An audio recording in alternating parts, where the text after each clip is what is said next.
Bonjour tout le monde, je vous propose une douzaine de propriétés du nombre 2023, c'est parti. Premièrement, 2023 c'est un nombre composé, c'est égal à 7 fois 17 au carré, donc entre autres, ce n'est pas un nombre premier. Ensuite, 2023 a 6 diviseurs positifs. 2023 se divise par 1, par 7, par 17, par 119, par 289 et par 2023. Troisième propriété, c'est un nombre Archade. C'est quoi un nombre Archade? Bien, c'est un entier qui est divisible par la somme de ses chiffres. La somme des chiffres de 2023, 2 plus 0 plus 2 plus 3 donne 7. Et on a vu que 7 est un diviseur de 2023. Ensuite, 2023 est un nombre palindrome en base 16. Un nombre palindrome en base B, c'est un entier dont l'écriture dans cette base est un palindrome, c'est-à-dire que le nombre se lit de la même façon de gauche à droite que de droite à gauche.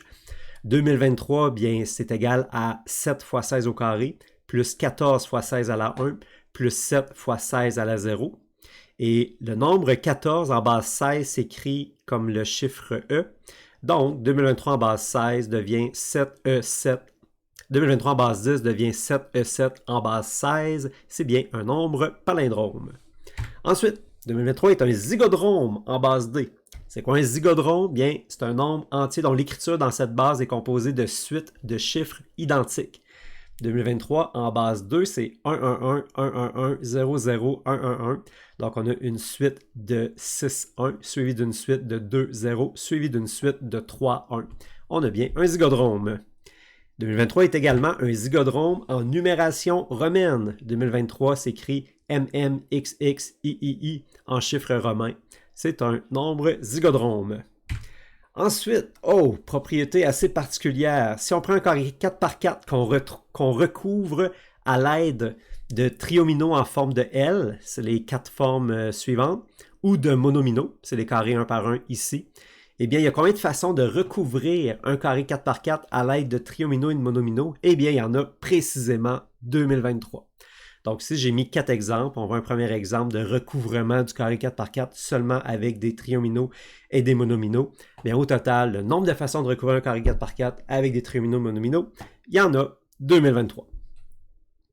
Je termine avec 5 calculs intéressants. On a dit que 2023, c'est 7 fois 17 au carré. 7, c'est 2 plus 0 plus 2 plus 3. Et 17, bien, c'est 2 au carré, plus 0 au carré, plus 2 au carré, plus 3 au carré.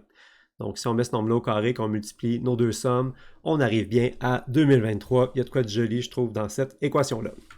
Ensuite, on peut également obtenir 2023 à l'aide d'un calcul qui fait intervenir seulement les chiffres de 1 à 9.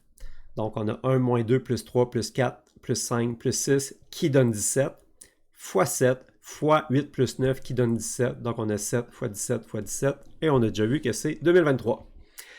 Ensuite, c'est mon préféré, je pense. 2023, c'est égal à 7 à la 7 modulo 7 factoriel.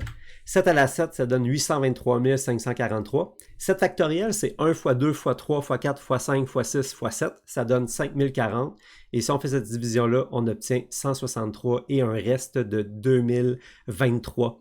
Donc, 7 à la 7 modulo 7 factoriel donne bien 2023. Je termine avec deux plus simples. 2023, aujourd'hui, au moment où j'enregistre, on est le 31 décembre. 2023, c'est égal, pour tout le monde, à l'année de naissance, plus l'âge, plus 1. Donc ça, aujourd'hui, 31 décembre 2022, ça fonctionne pour tout le monde, cette affaire-là. Puis, petit dernier, 2023, c'est 2022 plus 1. Et c'est l'incrémentation qu'on va faire à minuit aujourd'hui. Allez, j'en profite pour vous souhaiter une bonne année. Tout le monde, portez-vous bien.